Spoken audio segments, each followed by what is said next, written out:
Sports Injuries Free by Kyle Lazowski and Jack Reese. Client 1. My client was Jack Reese. He suffered from an injury to the head, concussion, in his sport rugby, and he's 18 years old. He's got high fitness levels and performs regularly in rugby for his local team, North Peverton.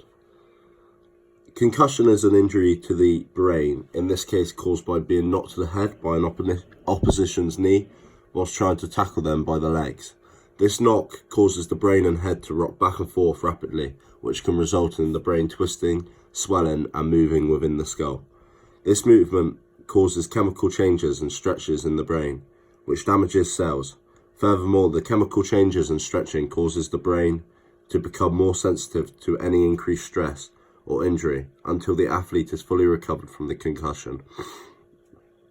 The recovery period for this is short, however the athlete's brain is impaired and not fully functional during this recovery process. Some of the symptoms of this injury are headaches, temporary loss of consciousness, dizziness, confusion, like feeling in the fog, nausea, which is the feeling of sickness, and in some cases vomiting, and etc.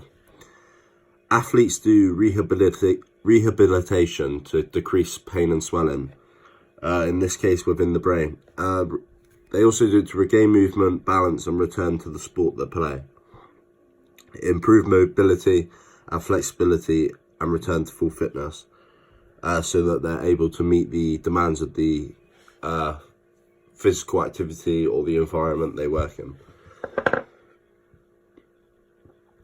The initial response to the injury, in this case being concussion, would be checking for symptoms of the concussion and running through the protocol test for this. The protocol test consists of a questionnaire and just asking simple, long and short-term questions to check for the coherence with the athlete. These could be ones like, what's your age, where do you live, your mum's name, etc.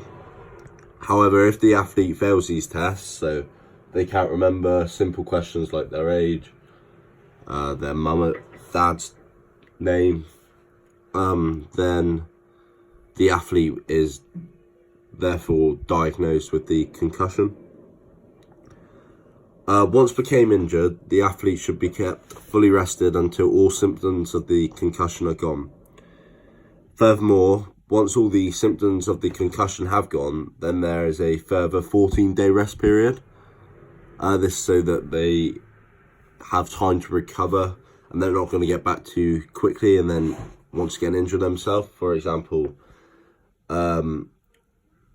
they could go straight back into the game thinking they're fine and they could fall over and maybe knock their head on the ground, and then they'll be injured once again and could therefore hurt themselves or injure themselves even further this time.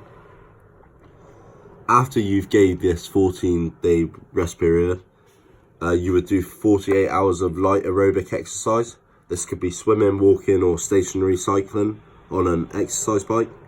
These exercises should be less than 70% of your maximum heart rate, and there should be no resistance training at this stage.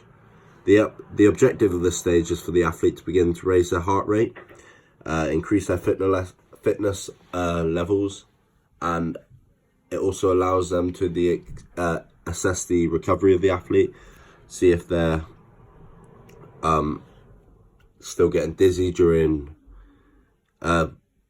physical activity or if anything's niggling them whilst training. The next stage of the recovery for concussion for the athlete is sport-specific exercise. This would consist of running drills, but you wouldn't do the exercises or activities that include head impact, because you don't want to risk it too early. This will allow for the athlete to begin the movements again and become natural again, and also further assess the recovery, checking for any niggles once again. After that, they would start non-contact training drills, for example, progressing into more complex training drills like passing drills, and start little bits of resistance training, maybe in the gym. This would give the time to give the athlete recovery time to get their technique correct again, so they're ready for exercise and physical activity eventually when they are fully recovered.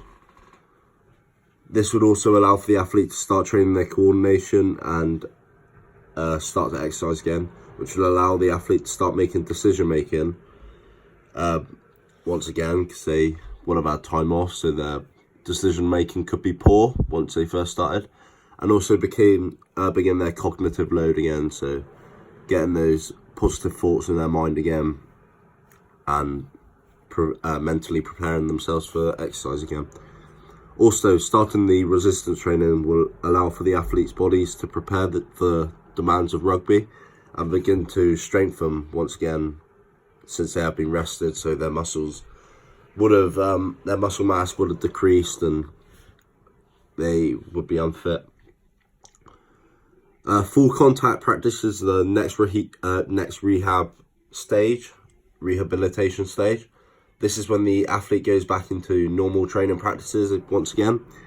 And this is the stage in which the athlete will begin to restore their confidence and will be the stage in which coaches can get the chance to assess the functional skills of the athlete.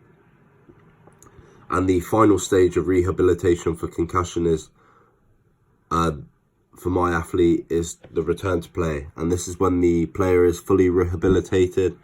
And this is the point in which the athlete is told it is safe for the athlete to return to rugby. This might be by a doctor. They would let them know if they are fully recovered. And the doctors need to reassure you are safe to play again. And then you're able to perform once again. The short-term goals I had for, and targets I had for my client Jack Rees, once he got back to training, I wanted him to start getting his fitness level up, starting going walks and light jogs. That was short term, but then medium, I wanted him to start resistance training once again, get his body ready so that when he does come back to training and playing in matches on the weekend, his body's going to be strengthened enough so that he's not going to be getting injured straight away once again. Also, I wanted Jack in his spare time to practice just little drills with like a round ball against the wall, getting his catching back once again, because he is a fly half, so he is always catching the ball and having to pass it off to teammates. So I wanted his coordination to be back once again and to a high level. And then the final and long-term goal or target that I set for Jack Rees is to get himself back into full contact again in training, but trying to make sure that he's only making tackles if he has to, and trying to avoid running into a tackle. So what my target was for him was to, when running with the ball, when a defender comes to him, just to pass it off to a teammate so that he's not going to injure himself once again, which will keep him out of physical activity for even longer.